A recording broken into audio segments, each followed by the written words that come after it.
This is the Lockpicker 1969, and welcome to my channel, and welcome to another episode of Interview with a Lockpicker. Today's guest is BurnB1. Say hi. Hello, everybody. So, where are you from? I am currently living in Paw Paw, Michigan. I grew up in Chelsea, Michigan, which is a couple hours east of here, but always been a Southern Michigan resident. Okay, so you used to live closer to me. A little bit. Okay. Well, one of these days we'll get you, me, and Stu together, and we'll have dinner or something together. That'd be really fun. Yeah, definitely. So when did you get into Locksport though? Well, about a year ago, almost exactly, honestly. It was around my birthday, and I was just kind of watching some videos, little things that popped up here and there and got me interested in lockpicking. And so I saw some ad for the Covert Instruments FNG set, and I was like, $10? Yeah, I can throw $10 at something that I think looks cool. And within minutes, I knew I'm hooked. This is something I really like. And that's where the journey began. Okay, so where did that take you from there? I quickly bought some more hooks and stuff from Sparrows. Of course, the FNG set comes with the acrylic lock, and I quickly scoured my house for every lock I could find. Um, it was just a couple Master Lock 141s, I believe, some smaller plastic covered ones, and I got into those real quick. Then I went to Sparrows. About the end of November, I bought the Monkey Paw, the level 1 tension set, and a half diamond, and used those for a while. The level 1 tension set was all right. I already had some wiper blade laying around, so it was more of like a template of this is how you would make your own kind of thing. Sure. Um, Okay, you said you had picked up the curved bars though, as well. yeah, in early January, I got curve bars, the SS Devon 15s, because I had a Master Lock Loto at that point and I needed something to get in there. But I bought the curve bars and I was highly disappointed with those. Mm. I don't know what their deal is, but they just like pop out of keyways for me. I couldn't keep them in there. The shape wasn't for me. So the coolest part about that set is the little pouch they come in, and that's what I keep all my turners in still to this day. Okay. So what did you get after that? After that, went to Jimmy Long's. I can't remember if I was in the Discord community at that point or not. I think I was still just in Reddit, because I stayed in Reddit for a while before I hopped over into Discord. And I saw that Jimmy Long's was the best, and I, had his page on refresh for quite a long time. And I was lucky enough to get the first runs of both his basic and intermediate set that was Oh, released in February, and that's still what I have to this day. awesome. So are there any picks you aspire to get this from this point forward? Yeah, I do have my eye on a Moki Reverend set. I think that's going to be my next one. I almost did buy some more Jimmys. He just did a release, I think yesterday. But I'm leaning more towards trying something different, so I'm going to go with the Mokis. Definitely also give Rob Lawn's picks a try. I've got my eye on those as well. I've heard they're tanks and that you They can are. They pretty much are. do whatever you want to them. They'll take up a lot of abuse and keep asking for more. They're a very what is it called? Sadistic set of picks. Yeah, um, definitely going to give those a try. so you also mentioned before that you make your own flag picks. Can you talk about that a little bit? Sure. So about the time I was getting into dimple locks, that was around my let's see, that was brown belt where I really started getting into dimples because there was an MTL and a D9 that I was picking, but I didn't really know if I wanted to buy a set of cheap ones and try and modify them to get them to work, or if I just wanted to make them from scratch. So I had a really big, wide piece of wiper blade insert that came from my truck, actually. And it was about a millimeter thick, and it looked about perfect. So my first flags that I ever made were just dremeled out profiles from that wiper insert, and then I took a 10 millimeter diameter stainless steel shaft that I got out of like a printer or a copy machine or something. I don't even know, and cut a slit down the center of it and just hammered the wiper blade insert into it. And I still have one of those actually. They do still work. They're a little crude looking, but those were my first flags. From Okay. there, I went into making my own ones that I call the custom carbon fiber flags. Okay. Do you sell those to other people, or you just make them for yourself? I do sell them. I just started doing that about a month ago, a Okay. little maybe more like two. I'm pretty slow. It takes me a little while. I'm still working through the initial orders that I got, but I've got one more and I'm done. But I do sell them for $30 each because I wanted them to stay, marginally priced. I wasn't looking for something, $50, $100 a flag kind of thing. And that's the ones with the carbon fiber. Yep. So I can make them. I've got two different materials for the grip part. I can do aluminum or stainless steel, and the aluminum's lighter, and stainless steel's a little prettier, and it's still not too heavy. I've got two different thicknesses right now. 10 millimeters, which is the same size as the carbon fiber, so it's like one smooth, continuous handle. And then I've also got a 12.5 millimeter or a half-inch handle, um, grip part, I should say. The carbon fiber still stays 10 millimeters, so it just has a little fatter grip section. And that kind of helps if you'd like more like the Huck or Dong style grips. They're a little bit bigger. And then I'm also playing with some really fat ones for people that have hand issues. I've got a Mm-hmm. couple prototypes that are going to be heading out to Marson and Auburn X that have 3/4 inch and 1 inch handles so that they're real big fat ones. You don't really have to pinch down on anything. Okay. So you have a video about your picks, your flag picks on your YouTube channel. How do people get in touch with you if they want to maybe order some from you? Right now, it's just through Discord. You just hit me up, send me a message, and we can work something out. I call them custom because I can really do whatever you want. If you want something interesting, I'm working on some more exotic materials for the handle to replace the carbon fiber. Not quite there yet, but I can do smooth or not knurled, or I can engrave little letters into the base of it. So that's why I call them custom. You can kind of pick and choose what you want from there. I do think moving forward, I'm going to make them in batches and sell them as batches just to make it a little easier on me. Sure. So you mentioned before about how you got into Discord, but you've been on Reddit for a while. So how did you get introduced to the community? I can't. I was trying to figure this out. Who drug me over? I think it was Hyperion, but I'm not 100% sure on that. I was talking to somebody on Reddit. I think that was around the time that I was doing my challenge lock, so I bet it was Hyperion now that I think about it. Um, and I'd always honestly avoided Discord because doesn't have the best reputation, especially me being an older gamer and not really wanting to be a part of the Yeah. younger gamer crowd. Yeah.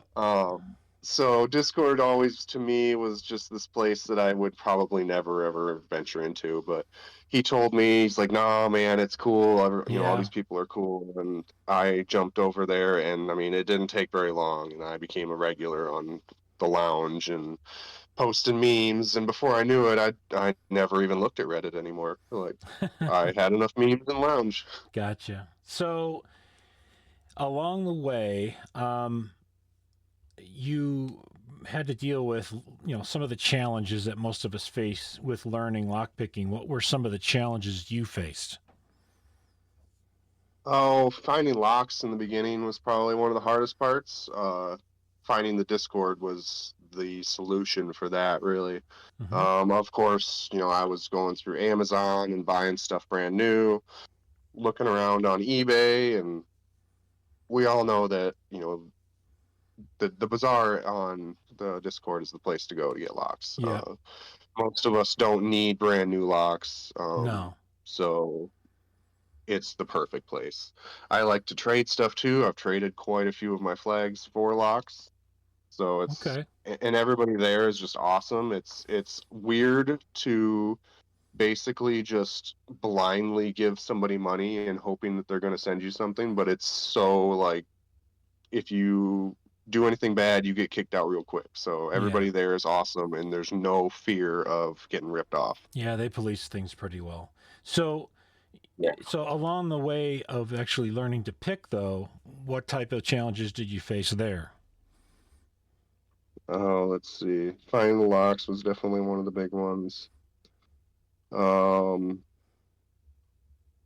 Man, Because you'd mentioned that you had to learn to progressive pin. yes. Oh, the small challenges. Sorry, I was drawing a blank there for a sec. The progressive pinning really saved me because I was just smashing into a wall for a while there. Mm-hmm. Um, that was really early on, probably towards the green belt days, where I just was like, I'm watching all of the different videos and they're telling you what to do, but I really can't feel what's going on. And so I think it was my 1100 was the first thing I progressive pinned, and I took it down to 2 pins and I felt it and I was like, oh, okay. And then I quickly went to 3. I'm like, okay, this is okay, and quickly went Yep. to 4. And before I knew it, I was picking the whole lock. Yep. It really helped me figure out what pin states were, where the pins were, how to count them. And I've taken that all the way up into my black belt days now, where Okay. actually yesterday was the very first black belt I'd ever opened before progressive pinning it, without progressive pinning it, I should say. Okay. And you're a black belt now.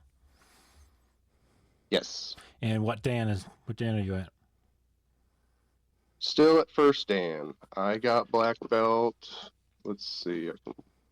It was not very long ago. Okay. It was 7:30 of this year. Okay. So, what was your journey like? It was too fast, I would say. I wanted to make black belt quickly. I for some reason had it in my mind I was going to do it in 6 months, and I didn't. I did it in 8 months ish, which is still, considerable. But Fast. Yep. um, I skipped belts a lot. I went from no belt to green belt to blue belt to purple. No, I skipped purple. Went from blue to brown and then right to black. Uh, Okay. so I mean, I learned enough to get me into the black belt locks, but I still struggle with regular pin tumblers. I'm mostly a dimple and high pin count lock guy. Okay. I haven't opened a blue or a pin tumbler above blue, actually, now that I think about it. So the journey was too fast for me. I would definitely have slowed down if I could go back and do it again. So, would you say that's a regret for you in your pursuit? Yeah. Okay, that's fair enough. Yep, that is definitely. I think there's a lot of people that do it and then think about that and then just go back and do it all over again for the fun of it. And so, Yeah, there's so much time. You don't need to rush through it. There's yeah. no purpose to getting your black belt quickly. It's much more fun because now like I'm going back through and I'm picking all, stuff above blue, and I'm having a blast picking these, and it's, I could have progressed through these and learned from these locks and taken that into the black belt stuff. Yeah. So, So it just kind of feels like I'm ping ponging around a little bit, but yep. that's kind of my nature anyway. I think a lot of us have that. So, in you had to make a blue belt challenge lock somewhere along the way. What was that like for you? That was fun. I really enjoy the challenge lock making. I like making stuff in general. So when I learned that, you know, challenge locks were a thing, I knew instantly that I was going to be making bunches of them.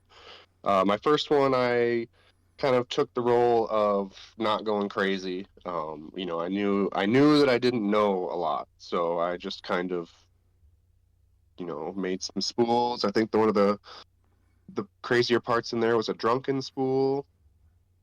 It was in a Seagal mortise cylinder, and so I named it Aikido, thinking of Steven Seagal and how it Yeah, wasn't very tough. So, I got the reference. Yep. And who tested but it? I from Who there. who Oh, tested go it ahead. for you? I sent that one to Hyperion, so that Hyperion. was the Okay, very okay, first one, and he opened it in probably a minute. It didn't take him very long. well, It had it a really happens. deep false set to it. That's about all it had going for it. Okay, so I understand from talking to you that around the whole belt thing, you've got a competition going with somebody. Yeah, I kind of made that out of nowhere, but it's a little bit of good fun. That all started from me kind of watching White and Squigs. Actually, they were kind of giving each other shit back and forth, and I'm just like, I like Bug.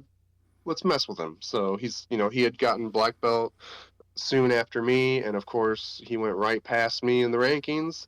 So I decided to start bugging him, and Okay. now it's just a fun little competition. I think I actually got above him now, just barely, but it adds a lot of fun to this. I think it's all fun competition. Nothing's Hey, ever taken seriously. a little bit of friendly competition pushes both of you along, so that's always a good thing. I like it. I mean, I've picked several black belt locks in the last few days just because I'm trying to get, you know, better than Bug. Well, I'm not going to root for one or the other because I like you both, but I hope that you guys both have a blast doing it. That's what matters. So, Uh, I think we are. Me and him have become pretty good friends. yeah, We're working on a little side project together. So yeah, I enjoyed talking with and interviewing the gaming bug. So that was a lot of fun for me.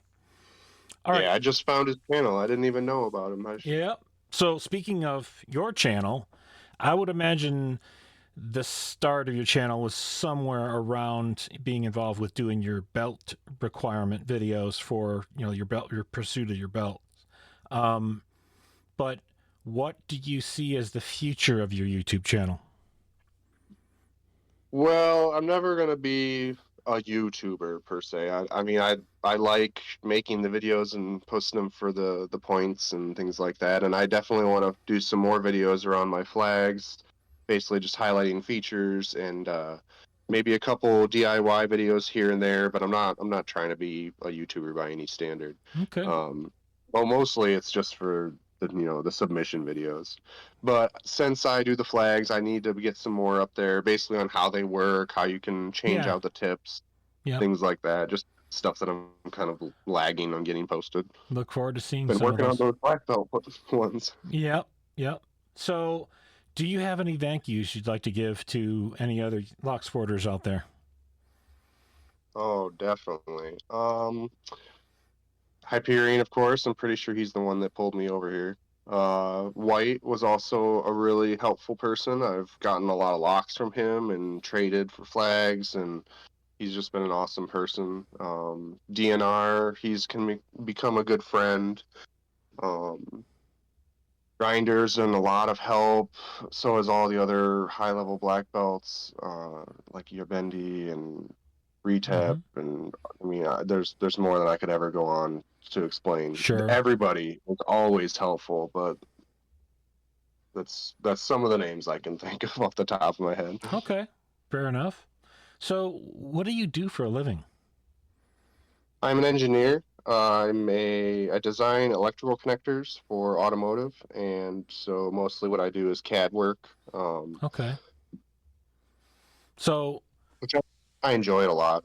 I get okay. to play with a 3D printer. I have a like a resin 3D printer sitting on my desk next to me that I get to print everything that we need. We're a pretty small company. There's only four other product engineers like me, and then we have six tooling engineers, and that's pretty much all the engineering department. Okay. So Well, it's pretty. does your work life bleed over into your hobbies? Yeah, I would say so. I've done a lot of CAD stuff for my hobbies. It's also there's a machine shop at work, so that's where I work a lathe or use the lathe to make my flags, and then that's also we do a lot of CNC stuff in the machine shop there. I'm a big fan of CNC stuff. I've got a half-built CNC router in my garage, and it's been there for a couple years now, half built, but I've got a 3D printer at home that's also broken. This is becoming a theme. But I love machinery. I love that kind of stuff. Well, I have to say that for 3D printers, that seems to be the norm, that they spend half their time broke down waiting for parts. So um, Yeah, I've got at least duplicate parts for pretty much everything for my 3D printer, so I understand that one. Um, yeah. but you said you enjoy making stuff. So what kind of stuff, other than obviously your flags and pics? Oh, I've spent my whole life building. When I was younger, I built a hovercraft that almost functioned. It needed two motors to run, one to lift it and the other one to push it. And I got the lifting motor on there and everything. It would hover, but I never had the thrust motor. Hmm. I built like a 6 foot tall ballista that can shoot bolts through a car door. I built dune buggies, and I mean, when I was really younger, me and my friend would chop up bicycles and strap them together into different configurations. I've always built stuff, and then when I got into college, like my senior project, we built a 5-axis table for a metal 3D printer. So that's where I learned most of my machining. Was basically my entire senior project was machining. That's cool. Yeah, that was a lot of fun. So I've always been a builder. And then when I was living in Arizona for a little while there after high school, I had a motorcycle and I was doing some not so legal activities on it, such as wheelies and stuff, but that leads to broken stuff. And so I would have to fix that thing quite often as well. Yeah, well, I would imagine it leads to other broken stuff too that has to mend and heal over time as well. Yeah. Yeah, I definitely broke both my ankles on that Oh, motorcycle. So, jeez. um, don't do what I do. That's what I tell my kid all the time. Right. Because that works really, really well. Being the father of Yeah, four, let me tell you, and three of them are boys. Yeah. yeah. I got a 14-year-old, and Oof. I'd say I'm lucky every day because he is better than I was. And every time I complain to my parents, they're like, "Well, this is what you get." Now you know what. Now you understand what you put us through. Yep. Yep. Yeah, So yeah. He is much better than me. you mentioned kiteboarding as well. What's that all about? Yeah. When I was around 18, 19, I think, we got into kiteboarding. So my stepdad had been a windsurfer for the longest time. And one year, I don't know where it came out of, but they were going to the Dominican Republic to learn how to kiteboard, and they took the family with us. I have a sister, and then my stepdad also has two kids. So we all went and rented a house and learned how to kiteboard, and it has been probably the most fun I've had ever since. The feeling of kiteboarding is amazing. It's very freeing.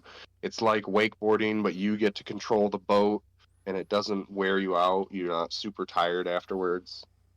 So Okay. it's just so much fun. Now, the last hobby you mentioned to me, I wanted to bring up because you should really reach out to Chris Capoon because you seem to have fly fishing in common. Hmm. You want to? Yeah, that was my wife got me into fly fishing actually. I don't know how she even started. I think one of her friends got her into it, and in the time since we have been dating and we're not married, um, I mean, she has dove headfirst into fly fishing, and I have been happy to be right alongside her. We went to Belize a few years ago, and that was the most fun I've ever had fishing. It was amazing to go fishing on the ocean with a guide. And fly fishing is really fun. It's not like normal fishing where it's a lot of wading. I mean, there's always a lot of wading in fishing, but Yeah. it's more like hunting, really. You have to go look for the fish, and then you have to cast in just the right spot and kind of slowly pull it past them, and you have to do everything right, otherwise they're not going to notice it and they're not going to care. Mm-hmm. So Understood.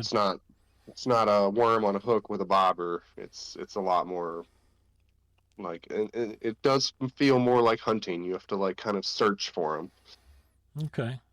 All right. but it was a lot of fun. So, last question before we wrap up. What is your favorite thing about Locksport? Oh, favorite thing. Well, the canned answer, of course, is community. I will just say that the community is the best I've ever met in my entire life. It's like everybody gets me and everybody's like me, and we're all kind of the same, but a little bit different. So it's Yep, interesting to hang out. But agree. putting that one aside, because that's the obvious answer for pretty much everybody, I think. That's Um, okay. this hobby just encompasses everything that I like to do. I mean, I'm like most of us, kind of an ADHD person, so I fidget around a lot and I got to do something with my hands. And this was kind of, I mean, that just it fits that perfectly. I like to build stuff. I get to build stuff. I like to take things apart and put them back together. I like small little intricate mechanisms. Like it checks all the boxes. Yeah, definitely. Okay. Do you have a final message you'd like to give to our audience? Oh, just to keep at it. I mean, sometimes I get pretty frustrated with it sometimes, and then that's when I resort to the progressive pinning a lot. If I'm getting frustrated, if I'm in the middle of progressive pinning, I will dial it back a pin or two, but just to keep making those small steps forward and keep working at it. Okay, definitely. I want to thank you for doing the interview. I had a blast talking with you, and I'm glad to finally get to meet yet another Michigander. They've been coming out of the woodwork lately. It would seem like. Um, I definitely want to get something set up for you, myself, and Stu to get together, and even if it's just having dinner together, or enjoying a meal, or uh, love to have you guys back out to the lab, to the lock lab, and maybe throw together some kind of collaborative thing. That would be fun too. So, Absolutely. all right, with that, I'm going to wrap this one up. I say this at the end of every video. If you have not been interviewed yet, why not? I try to make it fun and an enjoyable experience. Lets everybody get to know who you are and what you're about, and allows us to understand some of the other dimensions about each person and their hobbies and interests that really pull us together even more so than just Locksport. So, by all means, if you've not been interviewed yet, please get in touch with me and we'll get something set up. So, with that, I'm going to wrap it up. If you are not a subscriber, please hit that subscribe button, turn on notifications and all, and hit like on the video. And thanks for listening.